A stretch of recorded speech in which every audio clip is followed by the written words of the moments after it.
السلام علیکم ورحمۃ اللہ وبرکاتہ۔ الحمد للہ الذی لم یزل عالما قدیرا سمیعا بصیرا والصلاة والسلام علی من ارسل شاہدا ومبشرا ونذیرا اما بعد فاعوذ باللہ السمیع العلیم من الشیطان الرجیم من ہمزہ ونفخہ ونفثہ بسم اللہ الرحمن الرحیم۔ فبشر عباد الذین یستمعون القول فیتبعون احسنہ اولئک الذین ہداہم اللہ واولئک ہم اولو الالباب۔ ناظرین، پیش خدمت ہے پروگرام صوت ہادی، اور اللہ کی بارگاہ میں دعا ہے کہ اللہ تعالیٰ اس پروگرام کو سننے، سمجھنے اور پھر اس پر عمل پیرا ہونے کی توفیق عطا فرمائے۔ اور ہماری اللہ سے یہ بھی دعا ہے کہ جو ہمارے محسنین معاونین اس پروگرام کو جاری رکھنے میں ہمارے ممد ہیں، اللہ قیامت کے دن ان کے میزان میں ان حسنات کو جمع کرتے ہوئے اس کا اجر عظیم اور ثواب جزیل عطا فرمائے۔ ناظرین، آج کی اس نشست میں جس حدیث رسول صلی اللہ علیہ وسلم سے ہم اپنی گفتگو کا آغاز کریں گے، وہ حدیث مؤلف رحمہ اللہ نے ذکر کی ہے اسی باب کے تحت جس کا تذکرہ ہم کرتے آئے ہیں، اور میں چاہوں گا کہ ایک بار پھر وہ الفاظ آپ کے سامنے دہرا دیے جائیں۔ وہ الفاظ: جواز ادخال الحج علی العمرہ، حج کی نیت سے باندھا گیا جو احرام ہے اس کو عمرے میں بدلنا، اور عمرے کے لیے یا عمرے کی نیت سے جو احرام باندھا گیا ہے، خاص طور پر اگر حج تمتع ہے تو حج تمتع کے لیے پہلے عمرہ ضروری ہے، تو بعد میں جانور ساتھ ہے اگر تو اس کو جاری رکھنا ساتھ ہی، حج کے احرام میں بدل دینا یا حج کی نیت میں اس کو بدلنا، یہ اس کا جواز ہے ان احادیث میں۔ تو ان احادیث کے سلسلے میں ایک اور حدیث ہمارے سامنے ہے جس کا نمبر ہے 761۔ اس سے پہلے 760 حدیث عائشہ رضی اللہ تعالیٰ عنہ کی، جو کہ بہت مختصر الفاظ پر مشتمل تھی، ہم نے ذکر کی، اور یہ حدیث حضرت جابر بن عبداللہ رضی اللہ تعالیٰ عنہما سے مروی ہے۔ تو حضرت جابر بن عبداللہ رضی اللہ تعالیٰ عنہ جلیل القدر صحابی، جن کا تذکرہ کئی بار پہلے آیا ہے اور احادیث بھی آئی ہیں۔ حضرت عطا، جو کہ بڑے ہی باوفا شاگرد، ہونہار شاگرد ہیں حضرت جابر بن عبداللہ رضی اللہ تعالیٰ عنہما کے، وہ خود کہتے ہیں اس حدیث کے سلسلے میں کہ سمعت جابر بن عبداللہ فی اناس معہ، کہ میں نے اپنے استاذ محترم حضرت جابر رضی اللہ تعالیٰ عنہ سے یہ سنا اس حال میں، اس کیفیت میں کہ اور بھی لوگ صحابہ اکرام رضوان اللہ علیہم اجمعین میں سے تھے، وہاں موجود تھے، یا دیگر اور اصحاب بھی۔ قال، کہ حضرت جابر رضی اللہ تعالیٰ عنہ نے یہ سلسلہ جو سفر کا تھا وہ بیان فرمایا، تو وہ کہنے لگے کہ احللنا اصحاب رسول اللہ، احللنا، ہم نے احرام باندھے یا ہم نے نیت کی، ہم نے تلبیہ پکارا، ایک ہی مطلب ہے احللنا، اور وہ مراد ہم نے یہ کام کیا، خود اپنے آپ کو بھی اس میں شامل کر رہے تھے، اور ان کی مراد اپنے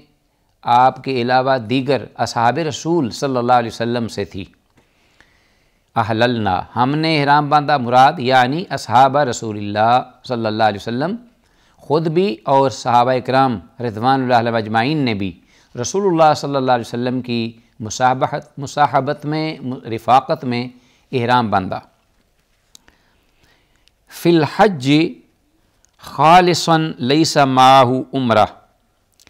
خالص حج کا احرام،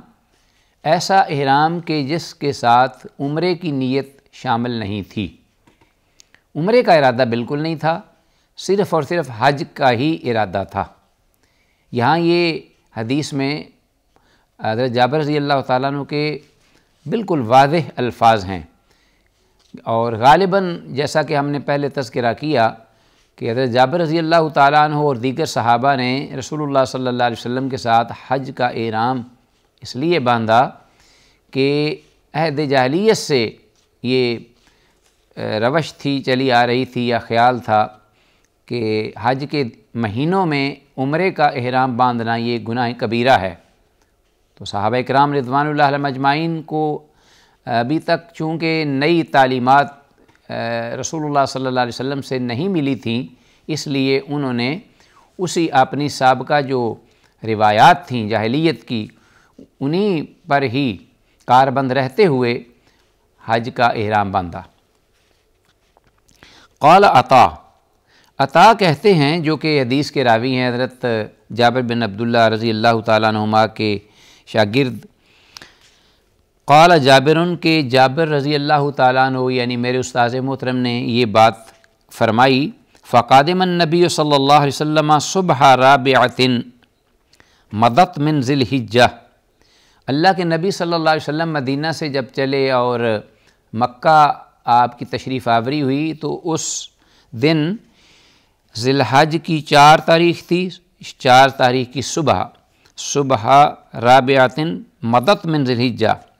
فلما قدمنا امرنا النبی صلی اللہ علیہ وسلم ان نحل، تو جب ہم وہاں پہنچ گئے اور دیگر احادیث میں یہ بھی ذکر ہوا ہے کہ طواف بھی کر لیا اور عمرہ بھی کر لیا یا پورا مکمل، تو رسول اللہ صلی اللہ علیہ وسلم نے ہمیں حکم دیا مکہ پہنچ کر کہ ہم حلال ہو جائیں۔ وقال، اور فرمایا، احلوا واصیبوا من النساء، نہ صرف یہ کہ تم حلال ہو جاؤ بلکہ تم اپنی جو بیویاں ہیں ان کے ساتھ تم ملو بھی۔ مراد یہاں وہ مباشرت تھی جو ایک خامد اور بیوی کے درمیان صحبت ہوتی ہے، اور خامد اور بیوی مباشرت کرتے ہیں۔ رسول اللہ صلی اللہ علیہ وسلم نے باقاعدہ یہ الفاظ بھی ذکر فرمائے تاکہ کسی کو کوئی شک و شبہ نہ رہے حلال ہونے میں۔ آپ کو شاید علم ہے کہ جب آدمی یوم النحر کو جمرات سے فارغ ہوتا ہے، پھر اپنا جانور ذبح کرتا ہے، حلق بال منڈواتا ہے، تو پھر اس کے بعد وہ ایک حد تک حلال ہو جاتا ہے، لیکن وہ حلت پوری نہیں ہوتی، پورا مکمل حلال نہیں ہوتا۔ اس وقت یہ اجازت نہیں ہوتی کہ وہ اپنی حلال ہو کر کپڑے نئے پہن لے، اگرچہ احرام کے اتار دے اور پھر غسل کر لے، بال کٹوا لے، اور ساتھ یہ ہے کہ وہ اپنی جو منکوحہ بیوی ہے اس کے ساتھ وہ صحبت بھی کرے، اس کی اجازت نہیں۔ اس کی اجازت اس وقت ہوگی جب کہ جو مکمل حلال ہونے کا وقت ہوگا، جب طواف زیارت سے حاجی فارغ ہو جاتا ہے اس کے بعد۔ تو غالباً اس لیے رسول اللہ صلی اللہ علیہ وسلم نے یہاں یہ ذکر فرمایا کہ تم حلال ہو جاؤ، اور حلال ہونے کے بعد یعنی یہ احرام اتار دو اور اپنی بیویوں کے ساتھ بھی ملاقات کرو۔ وَأَصِيبُوا مِنَ النِّسَاءِ قَالَ عطا یہاں جو حدیث کو روایت کرنے والے ہیں وہ فرماتے ہیں کہ قال جابر رضی اللہ تعالیٰ عنہ نے وہاں یہ صراحت کی کہ وَلَمْ يَعْزِمْ عَلَيْهِمْ وَلَكِنْ أَحَلَّهُنَّ لَهُمْ، رسول اللہ صلی اللہ علیہ وسلم نے یہ الفاظ جو فرمائے کہ تم حلال ہو اور جا کر اپنی بیویوں سے بھی ملاقات کرو، اس پر آپ نے انہیں تاکید نہیں کی کہ یہ واجب ہے ان پر بیویوں سے ملاقات، بلکہ صرف ان کے لیے بیویوں کو حلال ٹھہرایا کہ اگر کوئی چاہتا ہے صحبت کرنا تو اس کے لیے اب بیوی کے ساتھ صحبت کرنا جائز ہے، وہ مکمل طور پر حلال ہے، اب عمرے یا احرام کا کوئی شائبہ تک نہیں اس کے ساتھ۔ تو رسول اللہ صلی اللہ علیہ وسلم نے یہ بات فرمائی اور جابر رضی اللہ تعالیٰ عنہ نے اس کا تذکرہ فرمایا۔ جب یہ آپ کا فرمان صحابہ کرام رضوان اللہ علیہم اجمعین کو ملا یا پہنچا تو فَبَلَغَهُ أَنَّا نَقُولُ لما لم یکن بیننا و بین عرفۃ الا خمس امرنا ان نحل الی نسائنا فنأتی عرفۃ تقطر مذاکیرنا المزیہ قال ویقول جابر بیدہ ہکذا وحرکہا۔ جب یہ رسول اللہ صلی اللہ علیہ وسلم کو صحابہ کرام کی گفتگو پہنچی، آپ صلی اللہ علیہ وسلم کا حکم یا آپ کا فرمان، تعلیمات اس احرام کو ختم کر دینے کے بارے میں اور اپنی بیویوں کے ساتھ صحبت کرنے کے بارے میں، تو صحابہ کرام رضوان اللہ علیہم اجمعین کہتے ہیں کہ انا نقول، ہم نے یہ کہنا شروع کر دیا کہ لم یکن بیننا و بین عرفۃ الا خمس، ہمارے اب یہاں مکہ میں ٹھہرنے اور عرفات تک جانے میں تو صرف 5 دن باقی رہ گئے ہیں۔ جیسا کہ پیچھے یہ ذکر ہوا ہے کہ رسول اللہ صلی اللہ علیہ وسلم صحابہ کرام کے ساتھ جب تشریف فرما ہوئے مکہ میں تو 4 ذی الحج کا دن تھا، صبح تھی، تو صحابہ کرام رضوان اللہ علیہم اجمعین یہ کہنے لگے، ایک دن ان کا وہ بقیہ ٹھہرنے میں اور وہاں مقیم ہونے میں، اور جو انہوں نے احرام باندھے ہوئے تھے اس میں طواف یا عمرہ کرنے میں لگے، بقیہ 5 دن تقریباً رہتے تھے۔ کہنے لگے کہ 5 دن ہے ہمارے عرفات تک پہنچنے میں، تو اگر ہم حلال ہو کر اپنی بیویوں کے پاس بھی چلے جائیں اور ان کے ساتھ صحبت کریں تو پھر ہم عرفات آئیں اس حال میں کہ ہماری شرمگاہوں سے منی کے قطرے ٹپک رہے ہوں۔ یعنی صحابہ کرام رضوان اللہ علیہم اجمعین اس بارے میں بڑے حساس ہو کر یہ اس قسم کا تذکرہ کرنے لگے۔ حضرت جابر رضی اللہ تعالیٰ عنہ یہ بیان کر رہے ہیں اور حضرت عطا یہ حدیث ذکر کر رہے ہیں ان کے الفاظ، کہ یہاں تک قال ویقول جابر بیدہ ہکذا، یہاں تک کہ حضرت جابر رضی اللہ تعالیٰ عنہ نے ہاتھ کے اشارے سے وہ بات کی اور ہاتھ کے ساتھ حرکت بھی کی۔ تو وحرکہا فقام رسول اللہ صلی اللہ علیہ وسلم، یہاں تک جب معاملہ پہنچا تو اس وقت رسول اللہ صلی اللہ علیہ وسلم کو یہ باتیں جب معلوم ہوئیں تو آپ تشریف فرما ہوئے، اور پھر فقالا، اور فرمایا قد علمتم انی اتقاکم للہ، تم ایسی ایسی باتیں کر رہے ہو میری اس اجازت دینے کی وجہ سے، اور بڑے حساس ہو چکے ہو اور بڑے فکر مند بھی ہو گئے ہو کہ یہ کیا معاملہ ہے کہ اس حال میں احرام ہے، حج کا معاملہ ہے، ہم اللہ کے گھر مکہ بیت اللہ پہنچے ہوئے ہیں اور ہم پھر احرام اتارتے ہی ہم صحبت کریں، اور پھر اس حال میں کہ ہم پھر عرفات بھی پہنچیں، اور پھر اس حال میں کہ ہم یہ حج کی مناسک بھی ادا کریں۔ رسول اللہ صلی اللہ علیہ وسلم نے یہ بات بیان فرمائی کہ تم جانتے ہو خوب کہ انی اتقاکم للہ، میں تم سب سے بڑھ کر اللہ سے ڈرنے والا ہوں، وَأَصْدَقُكُمْ، اور تم سب سے بڑھ کر اللہ کی طرف سے پیغام، سچا پیغام لا کر سچائی کے ساتھ بیان کرنے والا ہوں جس میں کوئی شک نہیں، وَأَبَرُّكُمْ، اور سب سے زیادہ نیکی کو پانے والا ہوں، نیکی کا خوگر ہوں۔ یہ رحمت للعالمین نے الفاظ بیان فرمائے صحابہ کرام رضوان اللہ علیہم اجمعین کو مخاطب کرتے ہوئے، اور فرمایا کہ سن لو ولولا ہدی لحللت کما تحلون، اگر میرے ساتھ میں اپنی قربانی کا جانور نہ لاتا یا میرے ساتھ قربانی کا جانور نہ ہوتا تو میں بھی اسی طرح احرام ختم کر دیتا، جس طرح کہ میں نے آپ سے یہ کہا ہے کہ اپنا احرام کھول دو، اتار دو اور ختم کر دو۔ تو رسول اللہ صلی اللہ علیہ وسلم نے یہ بات بیان فرمائی۔ فَحِلُّوا، تو تم بھی اب حلال ہو جاؤ، اپنے احرام جو ہیں وہ ختم کر دو اور پوری طرح فائدہ اٹھاؤ۔ یہ رسول اللہ صلی اللہ علیہ وسلم نے واضح طور پر الفاظ بیان فرمائے۔ فَلَوِ اسْتَقْبَلْتُ مِنْ أَمْرِي مَا اسْتَدْبَرْتُ مَا أَهْدَيْتُ، آپ صلی اللہ علیہ وسلم نے مزید اس بات کی وضاحت فرماتے ہوئے انہیں یہ خبر دی کہ اگر میں اپنے اس معاملے کے بارے میں پہلے جان لیتا جو صورتحال یا کیفیت اب مجھے معلوم ہوئی ہے، یہ بالکل ناظرین ایسے ہی الفاظ ہیں جیسے قرآن مجید میں یہ الفاظ ہیں وَلَوْ كُنْتُ أَعْلَمُ الْغَيْبَ لَاسْتَكْثَرْتُ مِنَ الْخَيْرِ وَمَا مَسَّنِيَ السُّوءُ۔ اگر میں غیب کی تھوڑی سی بھی بات جانتا ہوتا، معمولی بھی، تو میں بہت ساری بھلائی اور بہتری، خوبی، اچھائی، نیکی اکٹھی کر لیتا۔ وَمَا مَسَّنِيَ السُّوءُ، اور مجھے کبھی کوئی پریشانی، تکلیف یا دکھ لاحق نہ ہوتا۔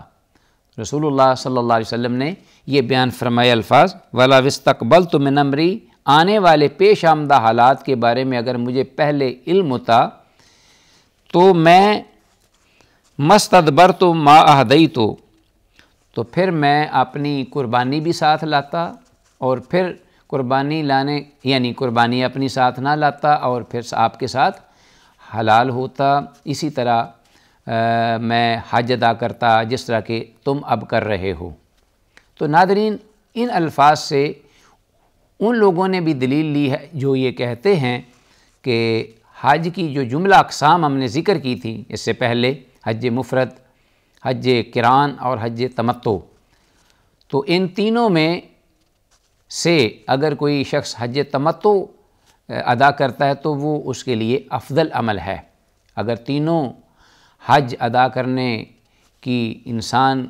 کے لیے استطاعت موجود ہے یا اس کے لیے مواقع ہیں تو ان تینوں میں سے کس حج کا انتخاب کرے، اس میں اختلاف ہے ائمہ کا، کہ بعض کہتے ہیں حج قران افضل ہے کیونکہ رسول اللہ صلی اللہ علیہ وسلم نے وہی حج قران ادا فرمایا تھا، یہ ان کی دلیل ہے، اور پیغمبر وہی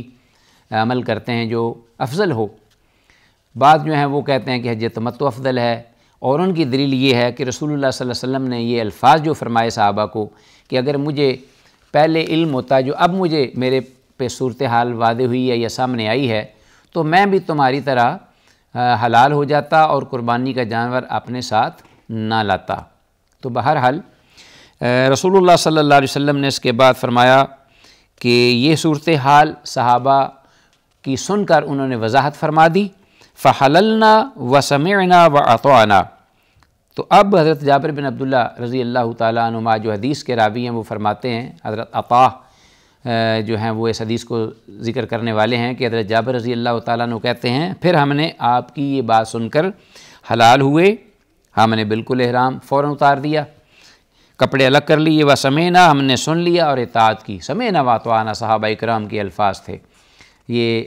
یہی شیوہ مسلمان مومن مرد کا ہونا چاہیے کہ جب بھی کوئی معاملہ درپیش ہو جس میں کوئی کنفیوژن ہو جائے، اللہ اس کے رسول کی طرف سے کوئی بات واضح و کلیئر ہو جائے تو فوراً یہ کہے سمعت وأطعت، سمعنا وأطعنا۔ تو یہی انما کان قول المؤمنین اذا دعوا الی اللہ ورسولہ لیحکم بینہم ان یقولوا سمعنا وأطعنا واولئک هم المفلحون، کہ اہل ایمان کا تو شیوہ یہ ہے کہ جب کوئی قول ان کے سامنے بات آتی ہے کہ اللہ اور اس کے رسول کوئی ان کے مابین فیصلہ کرتے ہیں تو پھر وہ یہ کہہ دیں کہ ہم نے اپنی گردن جھکا دی، مصور کھینچ وہ نقشہ جس میں یہ صفائی ہو، ادھر حکم محمد ہو ادھر گردن جھکائی ہو، سمعنا وأطعنا، اور یہی اصل کامیابی ہے۔ اللہ تعالیٰ جو کچھ کہا سنا ہے اس کو سن کر سمجھ کر اس پہ عمل کی توفیق دے۔ ھذا ما عندی واللہ اعلیٰ وأعلم بالصواب۔ السلام علیکم ورحمۃ اللہ وبرکاتہ۔